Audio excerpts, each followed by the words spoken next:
Bienvenidos a un nuevo episodio de Fuera del Molde, un espacio donde exploramos ideas, tensiones y transformaciones de nuestra sociedad desde distintos puntos de vista.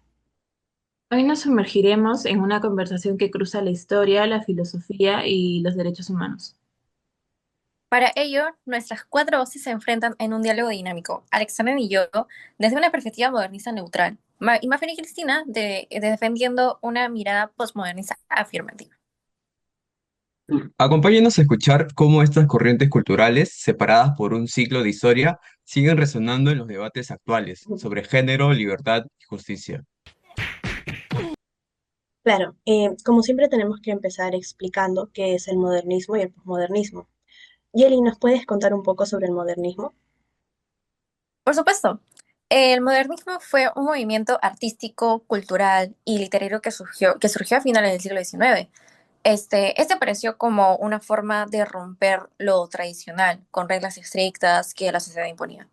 Este valoraba mucho la razón, la libertad de pensamiento, la creatividad y creía que las personas podían cambiar el mundo a través del arte. Claro, como dice Yeli, surgió de una reacción contra las normas ya establecidas y el realismo anterior. Entonces, destacó representar una actitud de rebeldía frente a a las convenciones sociales y artísticas de la época. Entonces, esto buscaba nuevas formas de expresión y experimentando en el lenguaje.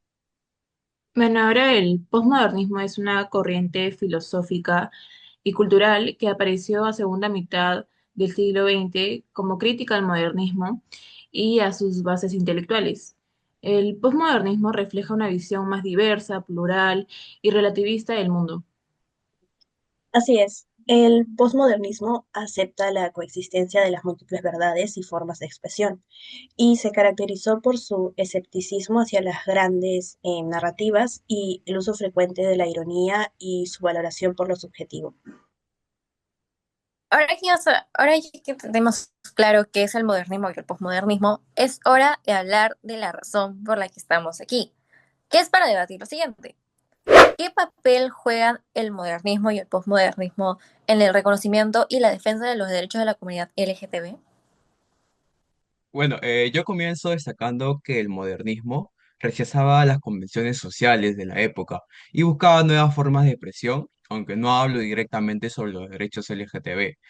Cuestionó normas ya establecidas y abrió caminos a la libertad individual. Claro, el modernismo nació en una época donde no se podía hablar con libertad sobre la orientación sexual o la identidad de género. Aún así, este defendía que cada persona podía pensar y vivir diferente, y eso abrió la mente de muchas personas. Por ejemplo, el escritor Oscar Wilde fue parte del modernismo. En su libro El retrato del Dorian Gray, escribió sobre la belleza, el deseo y las relaciones entre hombres, aunque no lo dijo de forma directa. Fue una forma de mostrar otra forma de sentir, sin decirlo de forma literal, porque en su época no, eso era muy mal visto. Por eso nosotros defendemos una postura neutral, que el modernismo fue un terreno neutro, digo, mixto, de perjuicios y aperturas. No defendió explícitamente los derechos LGTB, pero como digo, abrió caminos que después otros movimientos aprovecharon.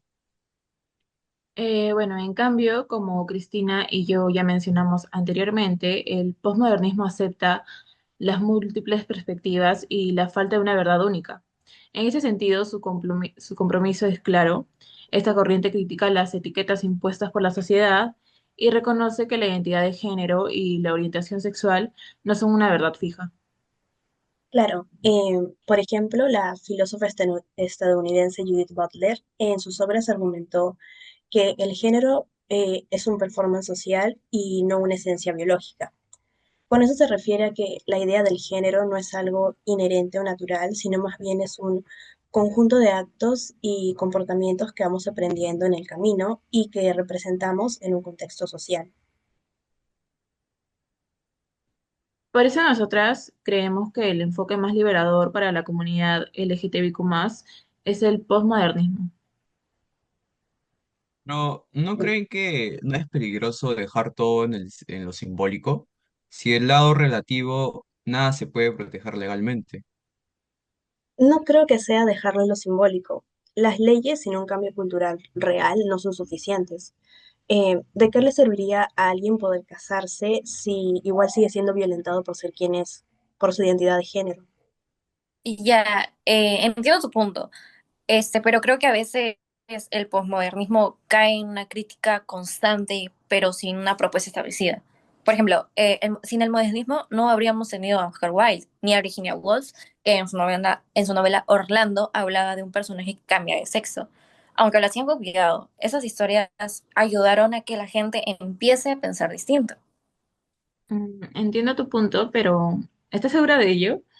Es cierto que existen obras modernistas como el retrato de Dorian Gray de Oscar Wilde, que abordaron el tema de la comunidad LGTBIQ+, pero no fue nada explícito y se dio de una forma muy ambigua.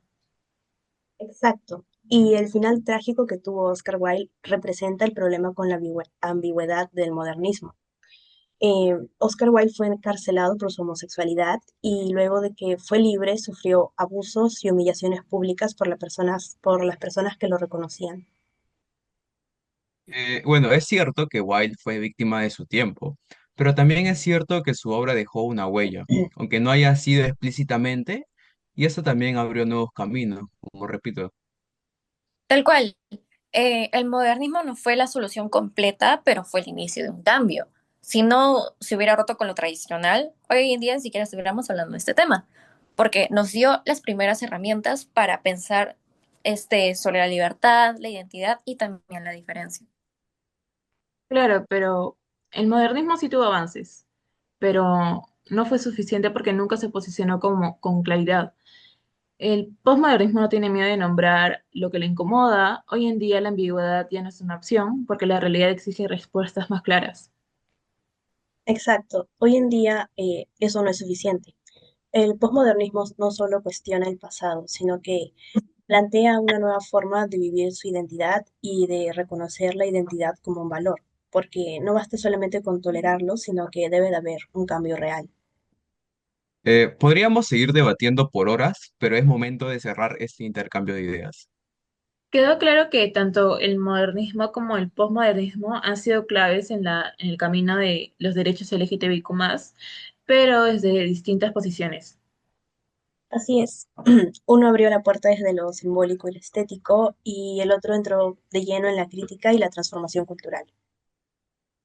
Pero para mí este debate es una verdadera... Este debate para mí es una reverenda. Corte, Ah, corte, corte. corte, corte, corte, corte. Ya, Mucho. gracias por escucharnos y te invitamos a seguir reflexionando con nosotros en Para en Borde. Bye bye. Bye.